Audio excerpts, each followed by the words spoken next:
खुआन बोबो खुआन बोबो और सुअर। पोर्तो रिको की लोक कथा। पोर्तो रिको की कहानी। खुआन बोबो और सुअर।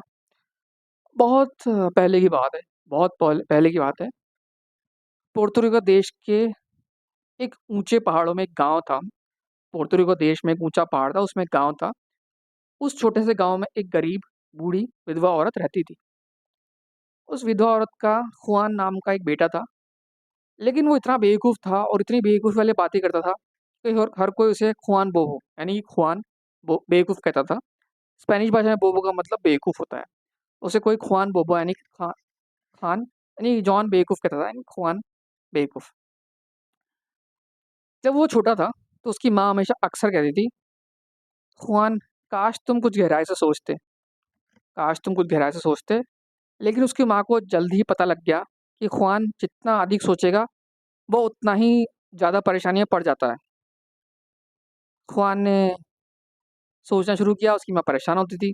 तो माँ ने खुआन से कहा, यार ठीक है भाई खुआन, अच्छा होगा कि तुम कम सोचो, तुम सोचो ही मत, कम से कम सोचो। ये सुनकर खुआन बहुत बहुत प्रसन्न हुआ, बहुत खुश हुआ। उसे कम सोचना पड़ेगा, वो कम मुश्किल में पड़ेगा। एक दिन खुआन बेबो की माँ ने उसे खेत में से बुलाया और कहा, देखो खुआन, मैं थोड़ी देर के लिए चर्च जा रही हूँ, मैं थोड़ी देर के लिए चर्च जा रही हूँ। बेहतर होगा कि तुम घर के अंदर ही रहो और जानवरों की देखभाल करो। ज़्यादा मत सोचना, नहीं तो मेरे जाते ही तुम मुश्किल में पड़ जाओगे। चिंता मत करो माँ, खुआन बेबो ने कहा, मैं बिल्कुल वैसे ही करूँगा जैसा कि आपने कहा है। मैं बिल्कुल वैसे ही करूँगा जैसे तुमने कहा है। फिर खुआन घर के अंदर गया, उसकी माँ चर्च चली गई और वो बिना सोच समझे घर के अंदर बैठ गया। लेकिन जल्द ही उसे बाहर गार्डन में सूअर के चिल्लाने की आवाज़ सुनाई दी। उनका जो पालतू सूअर जो रहता था गार्डन के अंदर, उसके चिल्लाने की आवाज़ सुनाई दी। अब खुआन ने सोचा, ये सूअर क्यों चीख रहा है, ये सूअर चीख क्यों चीख रहा है, मुझे घर के बाहर जाकर चेक करना चाहिए। उसने अपनी माँ की सलाह को इग्नोर किया और घर के बाहर गार्डन में देखने निकल आया। क्या मामला है, उसने सूअर से पूछा। जैसे ही माँ तुम्हें छोड़कर चल जाती है, तुम्हें परेशानी होने लगती है, तुम आखिर चाहते क्या हो? सूअर चीखता रहा, सूअर चीखता रहा। खुआन बेबो ने पूछा, यार ये कैसा जवाब है, अगर तुम सिर्फ ऊ कर दोगे तो मुझे कैसे पता लगेगा कि तुम चाहते क्या हो? मुझे कैसे पता लगेगा तुम चाहते क्या हो? सूअर ने फिर ऊ कहा। भाई सूअर जो है इंसानों की भाषा तो बोल नहीं सकता, लेकिन ये बात खुआन को समझ आई नहीं। तो खुआन बेबो ने सूअर से कहा, अगर तुम बात नहीं करोगे तो मुझे खुद ही सोचना पड़ेगा, गैस करना पड़ेगा तुम आखिर चाहते क्या हो। हम्म और फिर खुआन बेबो अपनी माँ की सलाह को भूलते हुए सोचने लगा, गहराई में सोचने लगा। उसने सोचा, यार सूअर भूखा तो नहीं हो सकता, उसको भूख तो नहीं लगी होगी, क्योंकि माँ ने जाने से पहले ही उसे खाना खिलाया था। सूअर को नींद भी नहीं आ रही होगी, क्योंकि ये वो अभी अभी सोकर उठा है। खुआन बेबो ने सूअर की तरफ देखा और कहा, मुझे पता है कि तुम क्यों चिल्ला रहे हो। माँ के बिना तुम अकेला महसूस कर रही हो, तुम चर्च जाना चाहते हो और माँ के साथ रहना चाहते हो, है ना? हम्म अब वो सूअर क्या बोलेगा, उसने इधर उधर गर्दन हिलाई। तो खुआन को लगा कि यही सच है। खुआन बेबो ने सूअर से कहा, देखो तुम चर्च नहीं जा सकती हो, चर्च जाने के लिए तुम्हें पूरी तरह से तैयार होना पड़ेगा। इसलिए चर्च जाने के लिए बारे में भूल जाओ और शोर मचाना बंद कर दो।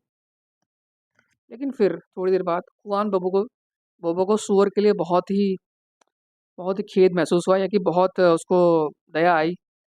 हम्म ठीक है, उसने कहा, ठीक है तुम चर्च जा सकते हो, लेकिन उसके लिए तुम्हें पहले ठीक से कपड़े पहनने लोगे, पहले तुम्हें ठीक से कपड़े पहनने होंगे। फिर खुआन सूअर को घर के अंदर ले गया। फिर खुआन सूअर को घर के अंदर ले गया। खुआन बेबो ने उन अलमारियों को खोला जहाँ उसकी माँ अपना सामान रखती थी। उसे अलमारी में दो कपड़े मिले। सावधानी से उसने सबसे अच्छा कपड़ा पहना और सूअर को पहना दिया। मतलब उसने अपनी माँ के कपड़े सूअर को पहना दिए। और उसके बाद बीच की अलमारी में उसे एक रिबन मिला। उसने रिबन को सूअर के चारों ओर बांध दिया। ऊपर की अलमारी में उसे मोतियों की माला मिली, जो उसकी माँ ने अपनी शादी में पहनी थी। उसने वो माला सूअर के गले में लटका दी। वहीं उसे सोने की जो है माँ की जो है कंगन मिले, जो उसकी माँ शादी में पहनती थी।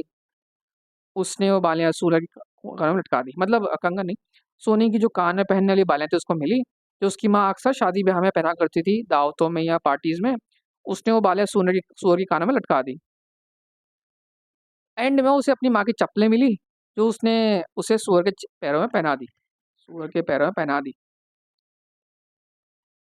अब अब सुअर तैयार था। कुआं ने उसे सड़क पर बाहर लेकर रखा, उसे ले जाके बाहर और कहा, भाई देखो, तुम्हें चर्च का रास्ता खुद ही ढूंढना पड़ेगा, क्योंकि मेरी माँ ने मुझे कहा है कि मुझे घर पर रहकर जानवरों की देखभाल करनी है, इसलिए मुझे घर पर रहना है। उसे सूअर से कहा, चलो अब दौड़ो यहाँ से और माँ के पास वापस जाना। फिर खुआन बेबो ने घर के अंदर का दरवाजा बंद कर लिया और सूअर को बाहर छोड़ दिया रोड पर। जैसे ही सूअर को पता लगा कि वो अकेला था, उसने चप्पलों को लात मारी और फिर भागने लगा। वह सीधा भागते कीचड़ के तालाब की ओर भागा। पास में कीचड़ का तालाब था, वहाँ गया, उसके अंदर कूद गया। वो कीचड़ में उधर तो लुढ़कता रहा, लौटता रहा, और जो कपड़े खुआन ने उसे पहनाया था उससे बाहर निकलने की कोशिश करता रहा, उससे बाहर निकलने की कोशिश करता रहा। थोड़ी देर बाद खुआन बेबो की माँ घर आई। उनकी चप्पलें सड़क पर क्या कर रही थी, उसे समझ नहीं आया कि उसकी चप्पलें सड़क पर क्या कर रही है। वो उन्हें अंदर लगी और खुआन बेबो से उन चप्पलों के बारे में पूछा। अरे वो शरारती सुअर, खुआन बेबो ने कहा, उसने उन चप्पलों को लात मारी होगी, शायद वो उसके पैरों के हिसाब से बहुत टाइट होगी। बहुत टाइट तुम्हारा क्या मतलब, माँ ने पूछा। वो सुअर मेरी चप्पल के साथ सड़क पर क्या कर रहा था, उसकी माँ ने बहुत जोर देकर पूछा। खुआन बेबो ने कहा, बड़ी मासूमियत से कहा, वो सुअर बेचारा बहुत अकेला था, उसलिए मैंने उसे कपड़े पहनाए आपके, और उसके आपके पास चर्च भेज दिया। क्या आपने उसे वहां नहीं देखा? खुआन के चिल्लाए, ये तुमने क्या किया? तुम एकदम बेवकूफ हो, एकदम पागल हो। मैं तुम्हें जबरदस्त सबक सिखाऊंगी। मैं तुम्हारी ऐसी पिटाई करूंगी तुम जैसे जिंदगी भर नहीं भूलोगे। फिर खुआन की माँ सुअर की तलाश में घर से बाहर निकली। जब तक वो तालाब के पास पहुंची, गुस्से में आए सुअर ने कपड़े फाड़ दिए थे और वो रिबन के आखिरी टुकड़े को चबा रहा था। खुआन बिबू की माँ ने सुअर को रस्सी से बांध दिया और उसे वापस आंगन में ले आई, यानी गार्डन में ले आई। उसे वापस गार्डन में ले आई। फिर वो घर के अंदर गई और उन्होंने खुआन बिबू की जमकर पिटाई लगाई, बहुत पीटा। इतना पीटा कि वो पिटाई खुआन बिबू जिंदगी भर नहीं भूलेगा। जुआन बिबोई उस पिटाई को कभी नहीं भूला, लेकिन उस पिटाई का मतलब क्या था, उसे पिटाई हुई क्या थी, उसे कभी याद नहीं रहा। उसे वो कभी याद नहीं रहा। और ऐसी गलतियां उसने फ्यूचर में फिर कभी की, बहुत बार की, और ये कहानी अमर हो गई। उम्मीद है आपको ये कहानी पसंद आई होगी, और आपने इस कहानी से क्या कुछ सीखा है मुझे कमेंट बॉक्स में बताइए।